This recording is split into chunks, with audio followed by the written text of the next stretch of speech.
Tadi pagi, Haidan berangkat ke kantor naik Gojek. Soalnya mobilnya dibawa Hera buat beli pembalut ke minimarket. Agak gaya sih, padahal biasa juga Hera ke sana naik ojek abang-abang di pangkalan depan. Dia mau menunjukkan ke dunia kalau, Hera nih, bos, udah bisa nyetir. Proses latihannya cukup panjang dan jujur menguras emosi Haidan yang dasarnya emang orangnya nggak sabaran. Sampai pernah sekali dia mengajari Hera naik mobil waktu weekend dan Hera salah menginjak gas bukan rem padahal disuruh berhenti dan membuat bemper depan mobil Haidan nabrak tiang listrik. Di situ laki-laki tersebut kelepasan mengutarakan kekesalannya. Ya namanya juga manusia. Masa gitu aja nggak bisa sih, Ra? Terus akhirnya, Hera nangis. Membuat Haidan buru-buru mengambil alih kemudi dan ketika sampai rumah, si laki-laki langsung mendapatkan ultimatum dari mamahnya. Kamu kalau bikin Hera nangis lagi, mending pergi dari rumah, dan Mama nggak mau ketemu kamu lagi. Drama banget ya Cin. Sampai Haidan merasa jadi anak pungut. Emang sejak nikah tuh orang tuanya apa-apa jadi Hera mulu. Kadang Haidan sebel. Setelahnya si papa yang turun tangan mengajari Hera menggunakan mobil beliau. Jadi di rumah ada 3 mobil. Milik papa, mama sama Haidan. Istri Eldan kemana, Mah? Tanya Haidan begitu pulang kerja dan tidak menemukan istrinya dimanapun. Belajar nyetir sama papa. Waktu ujian bikin SIM A saja papahnya yang mengantar. Sebetulnya bisa-bisa saja Haidan meminjam mobil si mamah. Cuman gimana ya? Terakhir kali dia pinjam mobil beliau tuh waktu awal-awal dapat kerja, belum punya mobil soalnya, tapi udah bisa nyetir, dan naasnya dia kena seruduk motor Tosa yang remnya blong. Terus begitu sampai rumah, mamahnya ngamuk-ngamuk. Sejak saat itu Haidan anti dalam hal pinjam-meminjam barang orang tuanya. Hera, Eldan, Haidan, uhuy. Hera, hahaha. Nanti pulangnya aku jemput. Haidan, tapi aku mau ketemu Gara dulu. Hera, ngapain? Haidan, liburan tahun baru dia mau ngajakin ke villa. Kamu mau nggak? Hera, mau banget. Haidan, nah itu, nanti mau ngobrolin dulu. Mau ngajak si Kintil apa enggak? Hera agak syok membaca pesan Haidan tersebut. Hah? Kintil? Kuntul? Haidan, Jopan Kintil. Itu nama cetusan dari Gara.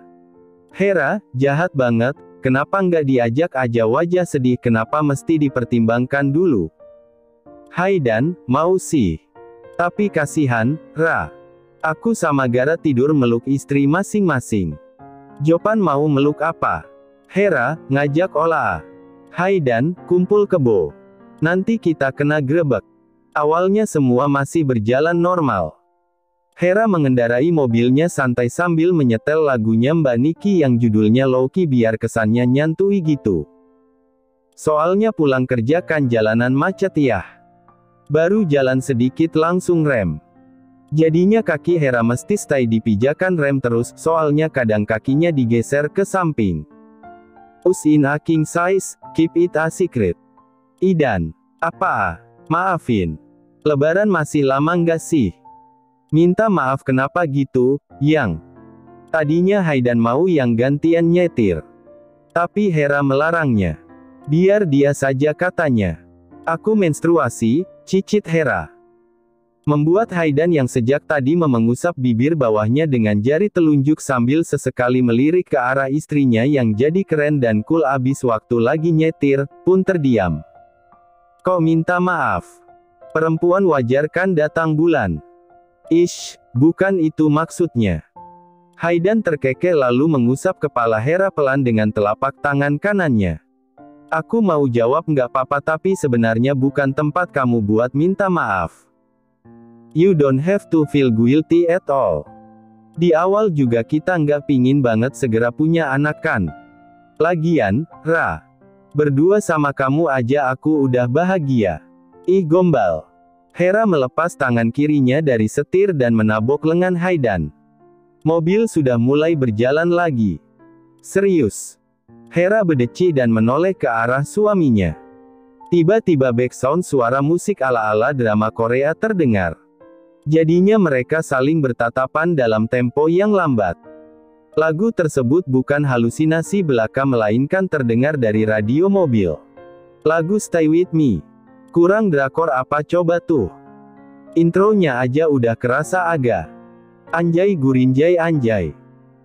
Hingga Haydan menjadi pihak pertama yang mengalihkan pandangan ke depan bertepatan dengan sebuah sepeda motor yang tiba-tiba menyalip dan mendadak berkendara pelan tepat di tengah-tengah, sebab kendaraan di depannya juga mulai memelankan laju. Tapi jangan di tengah juga buset. Mana nyalipnya mepet lagi, kalau keserempet pasti Hera yang disalahkan. Rem. Hera kaget dan segera menoleh ke depan. Bukannya pijakan rem yang diinjak tapi malah gas. Membuat mobil mereka melaju lebih cepat. Dan dengan cepat juga Haydan mendorong lutut kiri Hera guna menginjak rem dan mengangkat kaki kanannya dari pijakan gas. Untung di belakang mereka nggak ada kendaraan dalam jarak yang mepet. Jadi nggak ikut-ikutan ngerem dadakan. Untung juga, mobil mereka nggak sampai nyeruduk tuh motor. Tubuh Hera kaku, kaget. Haydan lantas memutar setir dan menepikan mobil mereka ke sisi kiri jalan. Melaju depan kecepatan pelan. Lalu berhenti di pinggir. Dia sudah siap jika mendadak Hera merengek ketakutan. Soalnya waktu naik mobil dan nubruk tiang listrik saja rasanya badan Haydan seakan tersengat listrik. Takut banget. Gemeteran. Doi malah misuh. Gemblung emang tuh orang. Hera lantas menurunkan kaca mobil dan mengacungkan jari tengah ke pengendara sepeda motor yang kini sudah jauh melaju di depan. FAKYU men. Lagian naik motor pelan tapi di tengah tuh berasa lagi di taman safari apa begimana, BOSQW. Dia jadi kopas sedikit kata-kata dari TikToker yang pernah ia lihat videonya. Jadilah Haydan tidak bisa menahan gelak tawanya. Dia lantas menarik tangan Hera yang sudah dingin dan menangkupnya. Wajah Hera yang tadinya berapi-api kini berangsur cemberut. Lalu berkata jika tadi Hera juga salah tidak memerhatikan depan.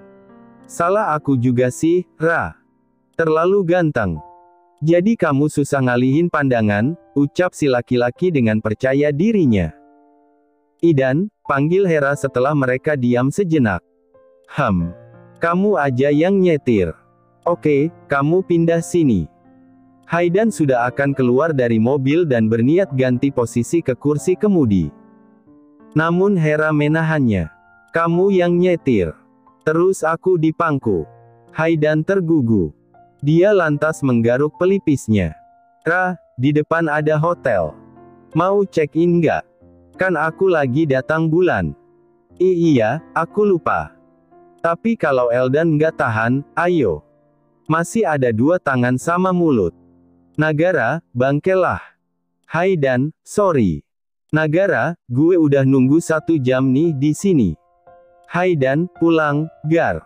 Ada Denai yang menunggu di rumah. Nagara, TLAHHHMBUL. Sudah lama Nagara tidak memanggil Haydan dengan sebutan gembul, karena temannya itu selalu protes jika dipanggil begitu. Sengaja biar Haydan juga kesal. Bukan hanya dirinya. Mereka janjian ketemu di tempat biasa. Langganan buat makan ramen.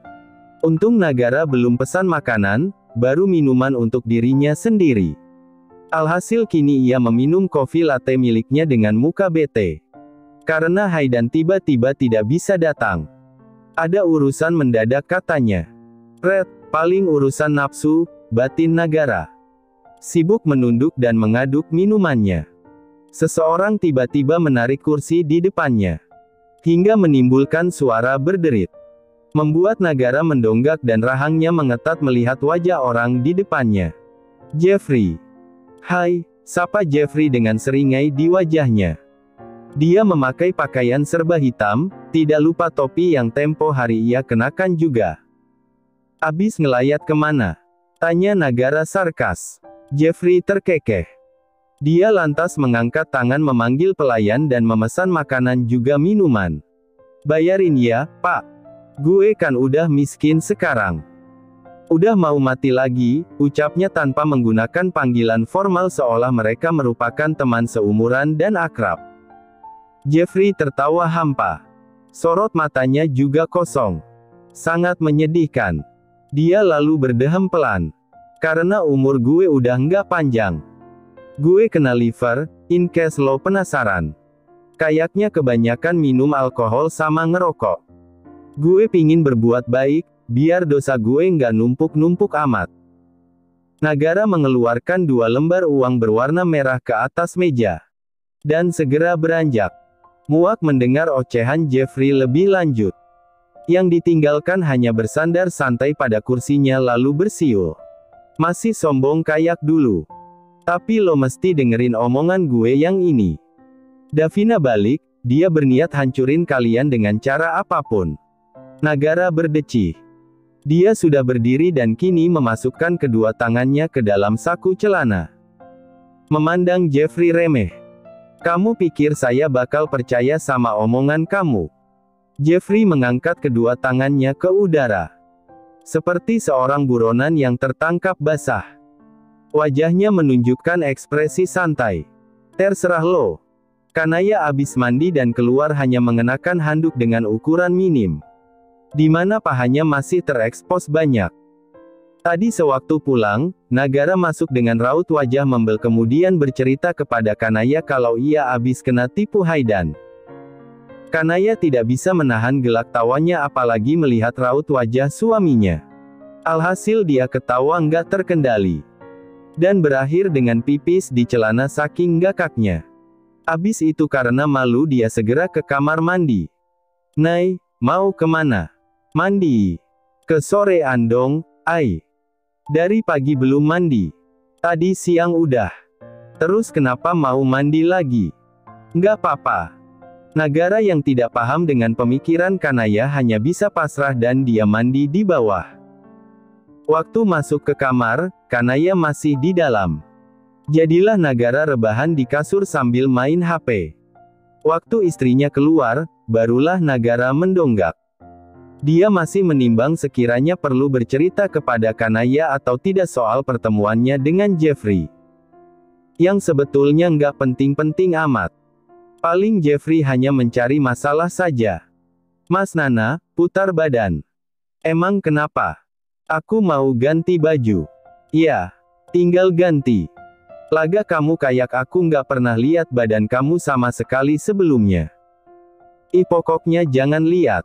Nagara mengangguk samar dan menolehkan kepalanya ke arah lain. Lalu mempersilakan Kanaya ganti baju. Mas Nana beneran nggak mau lihat. ARG hahaha. Maulah. Ya udah lihat aja. Tadi katanya nggak boleh. Nagara menjawab masih dengan posisi berpaling. Pipi kanannya tergencet oleh guling yang sejak tadi dijadikan tumpuan kepala. Sejak kapan kamu nurut gitu aja sama aku? Ya Allah serba salah. Dulu harusnya gue jadi kucing aja. No stress, just meow. Kali ini nurut kok. Aku nggak lihat. Kanaya tersenyum lebar lalu segera menghampiri Nagara yang masih setia memalingkan wajah, menatap ke arah tembok kosong. Widih pinternya Mas Nana. Dipancing tapi nggak kepancing. Udah pakai baju belum, Gan? Lihat sendiri coba, Gan. Waduh. Udah. Begitu mendengarnya, Nagara lantas berbalik dan duduk sambil tersenyum lebar dan canggung. Nggak tahu kenapa. Kayak dia baru aja ngerasa jadi laki-laki baik-baik yang nggak suka modus sambil cari-cari kesempatan. Serius nanya, kenapa mandi lagi nih si Agan? Nagara menjawil dagu Kanaya. Hahaha, kok jadi Gan terus manggilnya? Nggak apa-apa sih, Gera aja. Gera atau kecipirit di celana. Masih aku liatin. Bentar lagi kamu, aku sundul ya, Mas. Au mau dong disundul denai. Sejak masuk ke trimester kedua, selera makan Kanaya tuh makin naik drastis. Ibaratnya kayak mesin penyedot debu, apa-apa bisa masuk. Sorry Nagara pernah kelepasan ngomong gitu, terus Kanaya ngambek nggak mau dipeluk malamnya. Padahal niatnya nggak ngeledek, hanya mulutnya saja iseng nyeletuk gitu. Nggak lagi-lagi dah. Di jam makan siang, si laki-laki pulang ke rumah sebab Kanaya mau makan sushi dekat kantornya. Tadinya mau istrinya saja yang tandang ke sana, tetapi Nagara mencegah. Dan ia yang membelikan. Sushinya dah dapat, Nay. Udah ini aja. Iya, itu aja. Aku nggak rakus tahu. Kanaya bersungut sambil menjawab pertanyaan Nagara. Membuat suaminya terkekeh pelan lalu mulai melajukan mobilnya, keluar dari parkiran restoran sushi tersebut. Mas Nana. Kanaya membukakan pintu depan ketika mendengar suara deruman mobil Nagara, lalu merentangkan kedua tangannya lebar seraya tersenyum cerah. Dengan tergopoh-gopoh Nagara menghampiri dan mendekap tubuh istrinya dalam pelukan. Jarang-jarang nih Kanaya kelinggi abis kayak gini. Jadi berhubung kejadian langka, tentu Nagara tidak akan menyia-nyiakan kesempatan tersebut. Nagara lantas menyuruh istrinya mengaitkan kedua kaki di pinggulnya. Lalu membawa Kanaya masuk dalam gendongannya bersamaan dengan kresek berisi sushi pesanan si perempuan di tangan kanan. Mas, aku mau makan yang lain juga sebenarnya, adu Kanaya saat Nagara sudah mendudukkan dirinya di sofa ruang tengah. Loh tadi ditanya katanya nggak ada. Kok nggak bilang dari tadi juga? Bibir Kanaya mencebik. Mau apa? Dipesenin aja ya. Biar mas nggak bolak-balik. Takut nggak keburu, soalnya abis ini ada meeting. Sushinya juga sebetulnya bisa pakai GoFood. Tapi katanya Kanaya ingin tandang sendiri ke sana. Sendiri. Jadi lebih baik Nagara yang membelikan dan dibawa ke rumah, seperti seorang kurir makanan. Udah ada di sini kok yang mau dimakan. Aduh, jangan bilang mau makan aku, Nay. Hehe tahu aja. Nay. Nagara rada sok. Nggak tahu kenapa, Kanaya gencar sekali akhir-akhir ini. Si perempuan lalu menyenderkan kepalanya di dada kanan Nagara. Jarinya bergerak membentuk pola abstrak di dada sebelah kiri suaminya. Bibirnya mengerucut ke depan. Ngebet banget tuh kenapa, Ai? Tanya Nagara akhirnya. Ya, suka aja. Waktu lagi gitu, ngerasa disayang sama Mas Nana. Emang kalau lagi biasa gini nggak ngerasa disayang? Beda. Bedanya di mana? Makanya ayok. Nggak bisa dijelasin, praktek langsung aja, rengek Kanaya. Tangan Nagara bergerak mengelus rambut si perempuan. Sejak tadi Kanaya menahan malu sebetulnya. Kayak, malu banget ngajak duluan. Biasa juga ia cuma ngode-ngode terus Nagara yang paham sendiri dan gamblang ngajakin. Hau malu banget. Kayak abis ketahuan nyolong mangga tetangga, jeritan batin Kanaya. Nggak sekarang ya, Nay. Aku takut telat meeting. Kan bisa sebentar. Nggak bisa. Kalau sama Nay pasti lama. Emang pernah sama yang lain? Nggak gitu maksudnya. Maksudnya kayak kalau gue nyolong gitu. Cepat. Kalau sama Nay kan nggak mungkin gerasa gerusu seenak hati. Istri gue bukan barang yang bisa dipakai sesukanya. Iya ngerti. Nggak apa. Iya. Kontras dengan jawabannya, bibir Kanaya sudah bergetar. Dan ia siap meledakkan tangis. Membuat Nagara buru-buru menangkup pipi istrinya dengan tangan kanan. Sebab tangan kirinya setia mendekap tubuh bagian belakang Kanaya. Nagara menjauhkan kepala istrinya dari dadanya. Kok nangis? Kenapa? Malu. Malu kenapa, Nay Nui? Tanya Nagara dengan nada lembut. Ia lantas menyelipkan helai rambut Kanaya di pipi ke belakang telinga. Agar ia bisa jelas melihat raut wajah istrinya. Aku ngajak terus ditolak Mas Nana. Nagara terdiam. Dia pernah bahas soal ini sama Haidan sih. Soalnya kadang bingung, Kanaya mau tapi perlu kode-kodean, nggak kayak dirinya yang jebret ngomong gamblang. Tanggapan Haidan tuh kurang lebih gini. Pride cewek gede nggak sih? Kalau ngajakin duluan tuh kayak kesannya liar. Soalnya dalam masyarakat kita, sejak masih bocah kan perempuan tuh diajarinnya buat yang selalu anggun, lemah lembut dan nggak bisa dengan gamblang mengutarakan apa yang diinginkan atau dirasakan. Apalagi yang vulgar kayak gitu, Gar. Iya, kalau gitu terus bikin jengah sih. Sederhananya kalau lo mau, ya minta. Beda cerita sama laki-laki. Kita didiknya belak-belakan aja. Ngomong hal-hal nyaru juga nggak bakal dihakimi. Paling cuman dibilang, ah biasa laki-laki. Jadi less judgment. Hera juga gitu. Suka malu-malu. Kita switch role sih, Gar. Maksudnya, gue yang sering malu-malu. Dia kan rada ajaib ya. Gue bersyukur banget sih sama dia yang nyablak aja. Kalau karakternya kayak Nay, kayaknya kita bakal gituan sebulan sekali mungkin. Soalnya gue juga mesti menyiapkan mental dulu buat ngajakin. Nagara menatap istrinya. Nggak ditolak, Nay. Mas nggak nolak. Mas bilang nggak sekarang. Kenapa malu? Kanaya lantas menenggelamkan wajahnya di dada suaminya. Dan membuat jawabannya jadi tidak terdengar jelas. Ya itu tadi. Ngajak duluan. Iya letak yang bikin kamu malu di mana? Aku juga biasa ngajak Nay.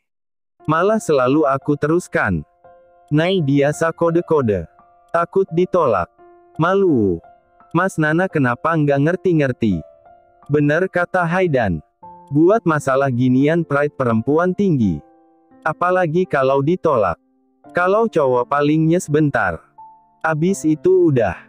Soalnya seperti normal aja. Emang masalah seksual seperti ini tuh kayak ada standar gandanya. Cowok kalau seumpama nonton video vulgar, dianggapnya biasalah anak cowok. Wajar.